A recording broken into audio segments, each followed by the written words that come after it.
like double trouble for the UK with the Brexit talks ongoing. Now, the UK is one of Ghana's major development and trade partners, and decisions like the Brexit and its accompanying issues have enormous effect on the country. Now, last week, fresh talks on the future of Brexit began ahead of a crucial meeting by European leaders this week. Meanwhile, talks on the formation of the German coalition government begins today. So let's get some updates and analysis from Thomas Sparrow, political correspondent for DW Partners. And Thomas, it's good to have you. Now, EU leaders are giving the UK Theresa May a pretty hard time. Why don't you break down the issues for us a little bit?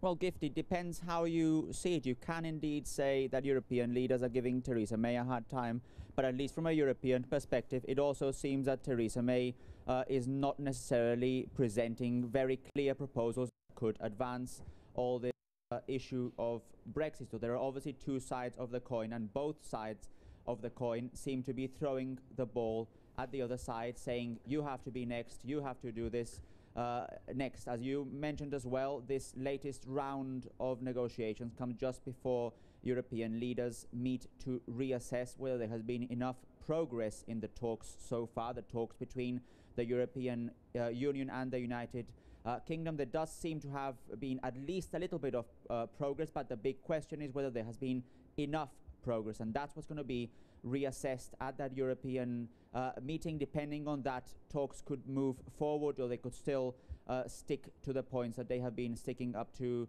now.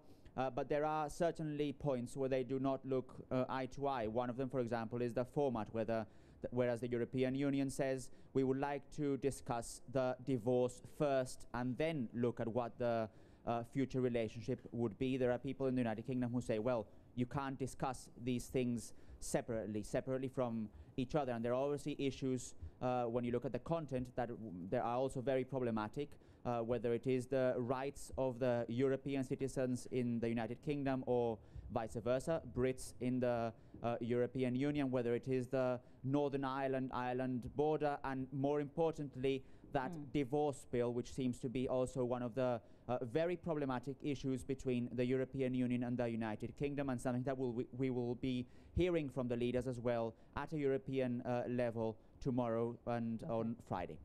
Well, it will be interesting to see how the United Kingdom's Theresa May navigates her way around that. But will there be any political implications in Europe over this matter?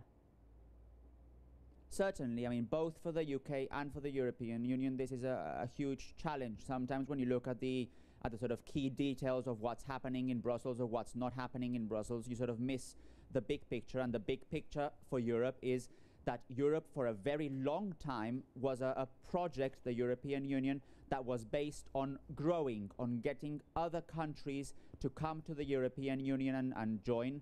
And when the UK decided for Brexit, it also became clear that it was not always like that not every country wanted simply to join and become a member, and that's something that obviously made European leaders very much aware that the European project is something that they have to keep alive and that they have to fight for, and that there are countries, or at least people in certain countries, that do not necessarily feel as confident as in other parts of Europe as to what the European project is all about. So this is indeed a very big challenge for Europe, but it's also a very big challenge for Theresa May and for the government in London. They have to present some sort of Brexit deal that will not harm the country a lot, a Brexit deal where trade, where political cooperation will also be important even after the UK leaves the bloc.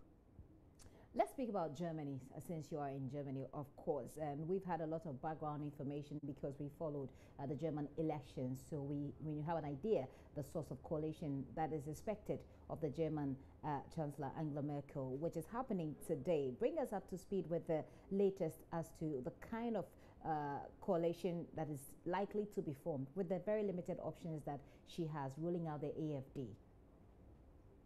Oh, she has indeed very limited options, and the coalition negotiations that are just starting now as we speak are between Angela Merkel and her conservative bloc on the one hand.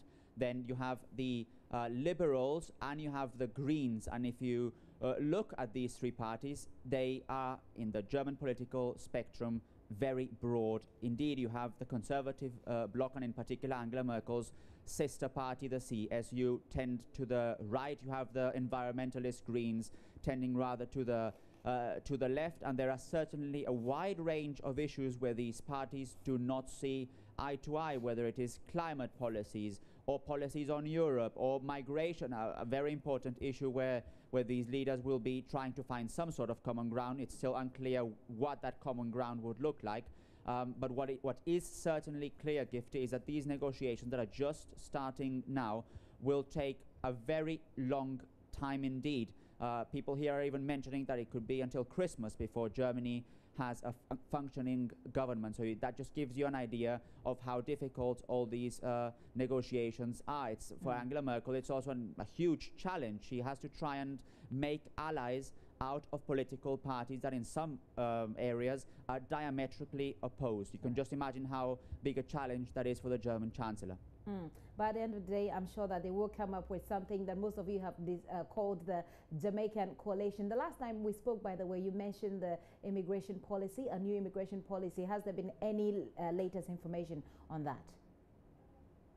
Well, it's not necessarily an immigration policy. It was the agreement that the two parties in the Conservative bloc agreed when it comes to these negotiations that we're talking about now. So they made a series of agreements to try and have a common position when it comes to discussing then with the Greens on the one hand, with the Liberals on the other hand. But there are certain issues within this migration complex that are very problematic. We're talking here about, for example, whether to limit or not to limit the number of asylum seekers that come to the country. We're talking here whether to allow family members to reunite with refugees here in Germany or not. So those are areas where parties have a very different opinion and where they will be trying, starting today, but obviously in the next few weeks and months, to try and find some common policy, some common ground, which would then become a policy in Germany once the new government is in place. Looks like a lot of things going on in the German political landscape, but thank you so much for that update, Thomas, and I hope that you're doing very well. Thomas Sparrow is political correspondent with our partner station, DW, bringing us up to speed on politics and what's happening across Europe, just so we also get an understanding of what happens beyond the borders of Ghana and of Africa. This is The Pulse with me, Gifty Ando up here.